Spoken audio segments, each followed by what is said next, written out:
Israel itu, waktu itu ada yang telepon saya, katakan, Pak Bobom ini ada orang mau ajak Pak Bobom ke Israel.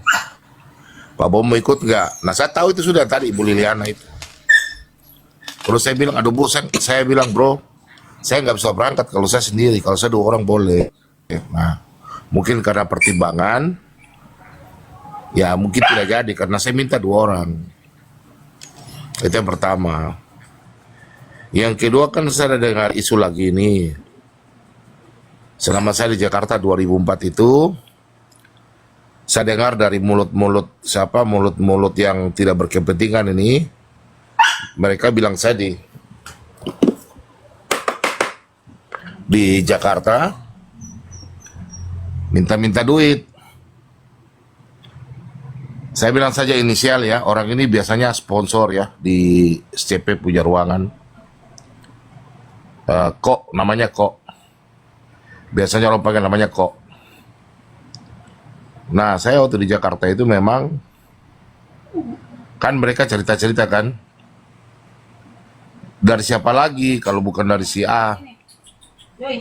Kalian tahu lah si A yang tadi Palidara bilang. Dia mengatakan bahwa Bom itu kesana kemari minta uang tiket, minta ini. Saya sebenarnya nggak mau pusing masalah itu ya. Kan itu kan orang yang kasih saya. Nah memang hari itu yang dapat paling besar itu, jujur saja orang itu baik. Itu salah satu pengusaha baik ya, orangnya saya nggak usah sebut namanya.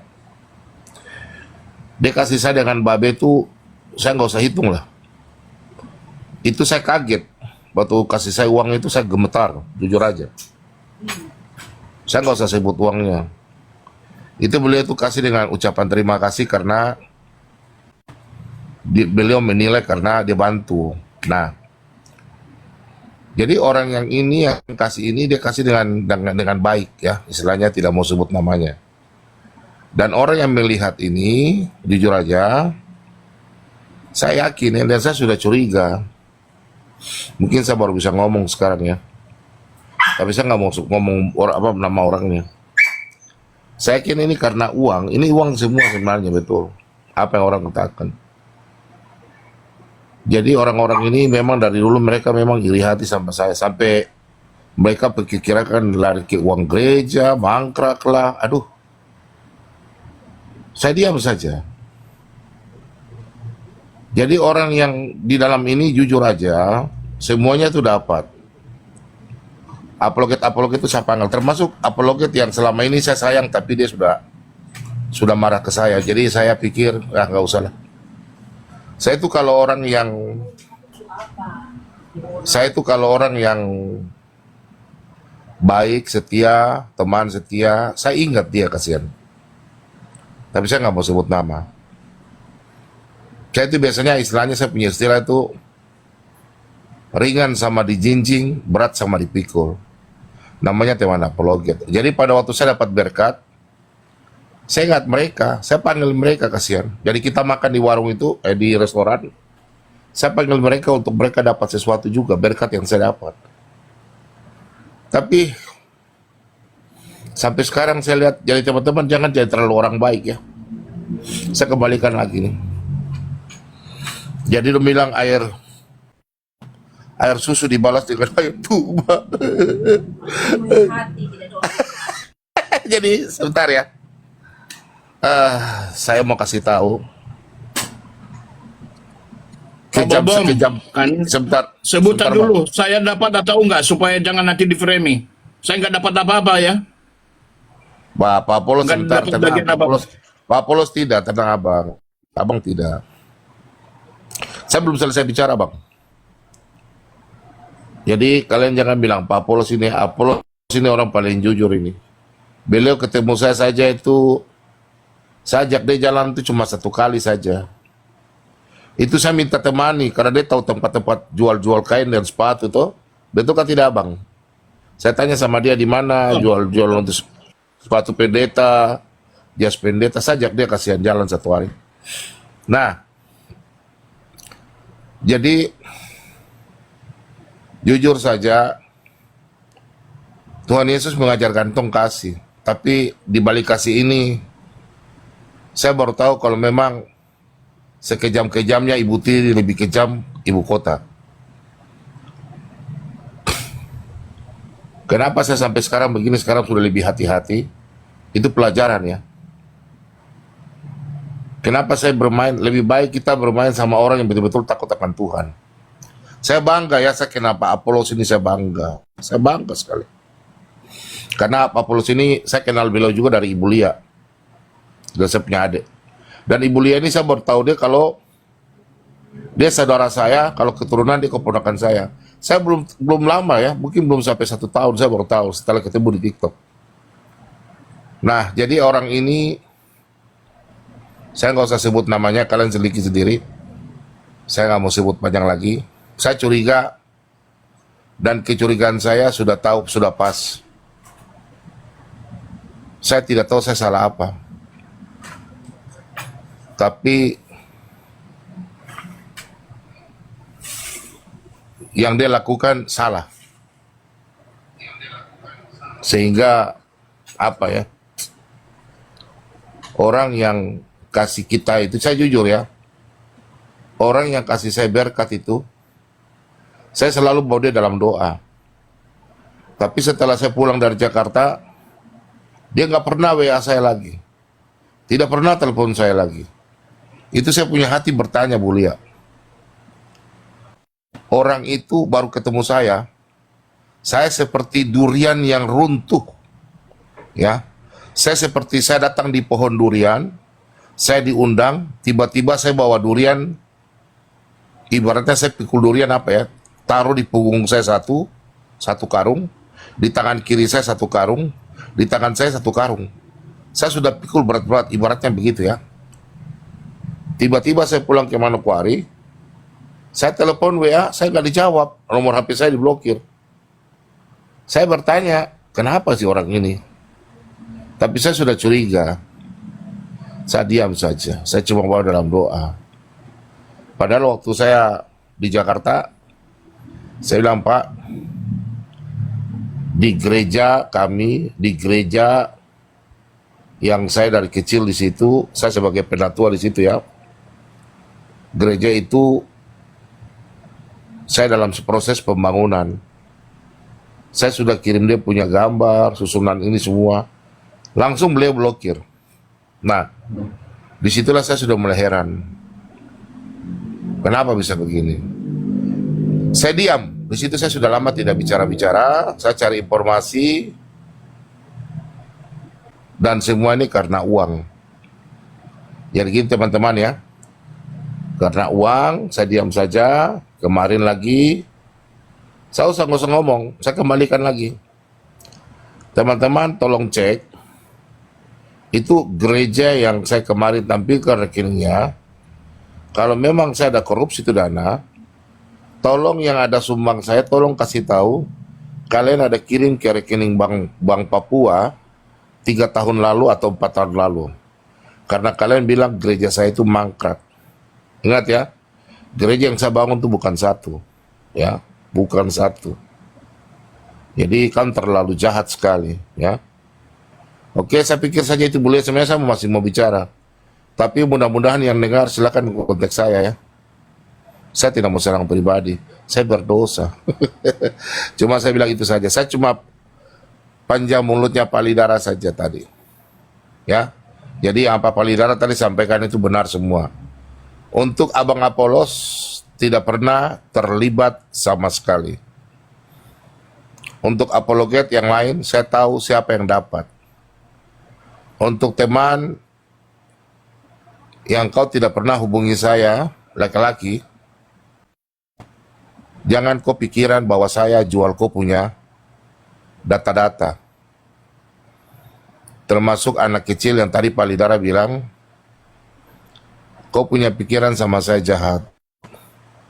Mulut saya pedis, tapi hati saya Hello Kitty. Kau lihat kamar saya kan? Kamar saya ini penuh dengan pink. Itulah ciri khas Pak Bomom. Kamar saya itu pink. Hati seorang wanita. Cie-cie. Badan saya boleh gede, ya. Tapi kalau ketemu saya kau baik, saya baik. Tapi kalau berantem, saya kasih tahu saya sudah bertobat. Saya orang paling jahat, ya. Oke. Jadi untuk teman-teman Kristen, kita semua saling mengampuni. Tunjukkan ajaran kasih itu. Apapun yang terjadi, nggak usah bongkar-bongkar, nggak usah. Cukup bicara begini saja. Orang-orang ini begini, nggak usah pakai nama-nama, nggak usah. Itu serang pribadi namanya. Ya, untuk teman-teman saya cuma sampaikan, kalau ada orang yang keluar dari kata-kata, hati-hati, dia merujuk kepada orang lain. Tapi dia bilang gini, hati-hati jangan terlalu baik sama orang itu. Dia akan kembali telan Anda. Itu orang itu udah punya maksud, oke? Jadi Pak Bom cuma sampaikan, jangan terlalu baik sama orang.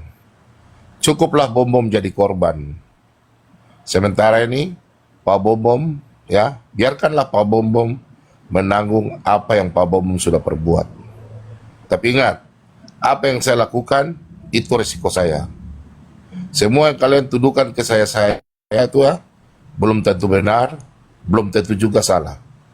Jadi kalian semua yang ada di sini dukung para apologet. Kalau kalian tidak dukung tidak apa-apa. Tapi orang yang dukung saya tahu mereka. Mereka dukung saya bukan karena saya melakukan apa yang fatal. Mereka dukung saya, mereka tahu apa yang saya harus lakukan. Oke? Terima kasih banyak, Bulia. Shalom. Iya. Ya, terima kasih Pak Bambang. Sedikit dari saya begini. Memang selama ini persoalan-persoalan yang terjadi di dunia apologet ini hari-hari ini tanpa kita sadari, kita semua ini kayaknya sementara diobok-obok sama setan, dan masing-masing kita tidak mau menyadari, dan di sisi lain kita yang berusaha menyadari kita dicap salah.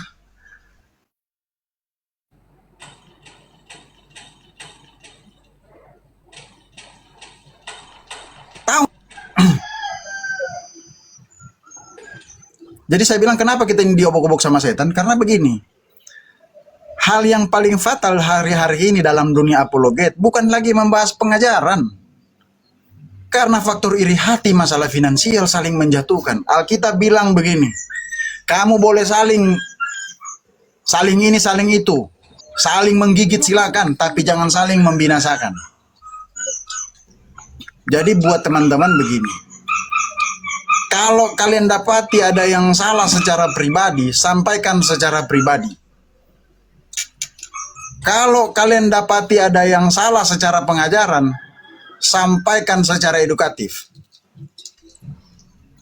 Jangan bawa-bawa inilah, bawa-bawa itulah.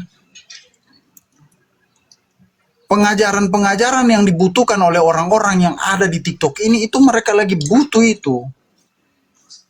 Makanya saya bilang begini, kalau kita cuman fokus untuk sibuk dengan mereka punya caci maki, mereka punya fitnah apa segala macam. Makanya saya senang sekali kemarin kita jujur buat yang ada nonton di sini, kami sekarang sudah mulai bergerak untuk tidak lagi merespon tanggapan-tanggapan miring soal personal. Kami sekarang lagi berupaya untuk tetap fokus untuk jalan terus dengan pengajaran. Jadi itu saya mau bilang buat Pak Bom juga tetap maju terus saja dengan pengajaran, jalankan saja, kita ngajar aja, gitu aja.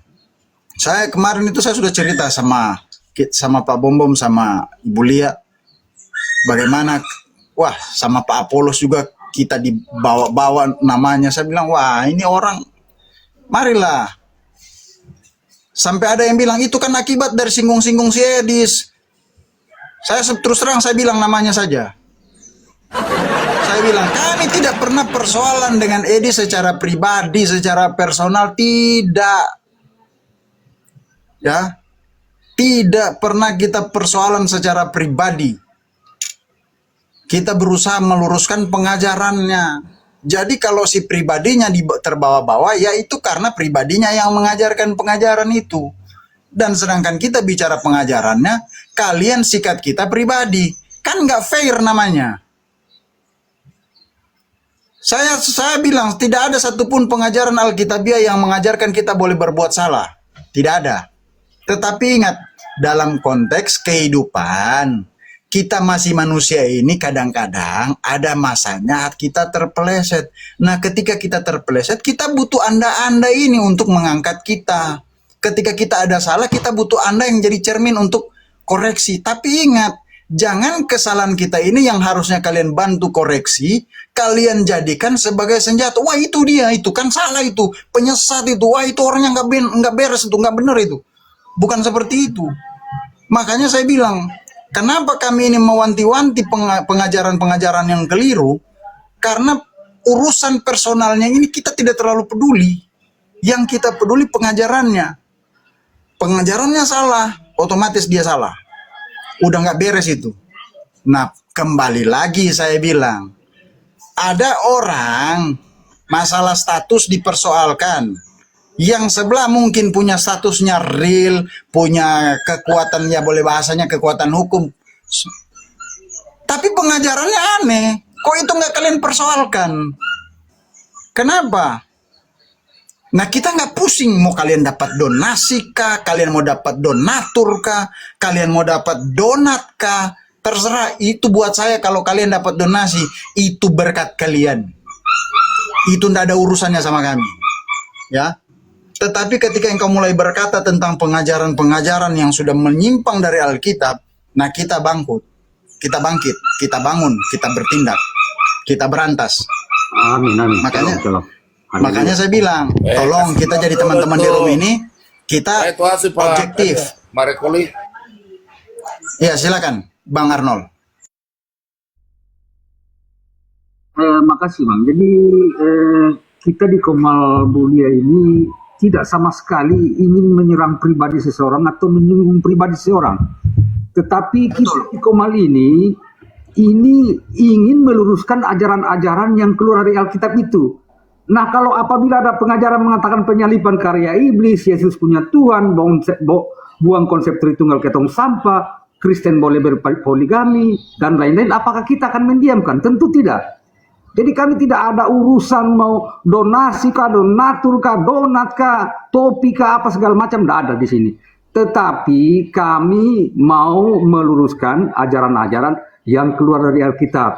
Jadi kami tidak ada urusannya untuk menyerang pribadi seseorang atau bagaimana. Silakan, itu urus di luar aja. Tetapi kalaulah ada orang yang menarasikan keluar dari Alkitab, itu yang kami lawan. Jangan mengatakan bilang, loh, kamu jangan nyinggung-nyinggung ya orang yang menyerang keluar dari Alkitab itu. Kamu jangan nyinggung-nyinggung. Apabila kamu menyinggung-nyinggung, awas, hati-hati. Nggak boleh begitu. Seolah-olah kamu mendebarkan ancaman kepada kami yang meluruskan narasi yang keluar dari Alkitab itu. Nah, ini yang ingin kami lakukan, meluruskan ajaran-ajaran yang keluar dari Alkitab itu sendiri. Begitu, Bu Lia. Lanjut, Bu. Izin Malia. Saya izin bicara sebentar aja. Lanjut. 1 menit aja. Teman-teman ya, cuma saya punya satu yang saya heran saja ya. Kalau bisa, teman-teman yang haus akan firman Tuhan, ini saran saya. Sebaiknya kalian dukung yang memberitakan firman. Sebaiknya kita pakai TikTok ini untuk apa? Ini ayatnya ya. Markus 4 ayat 22. Oke?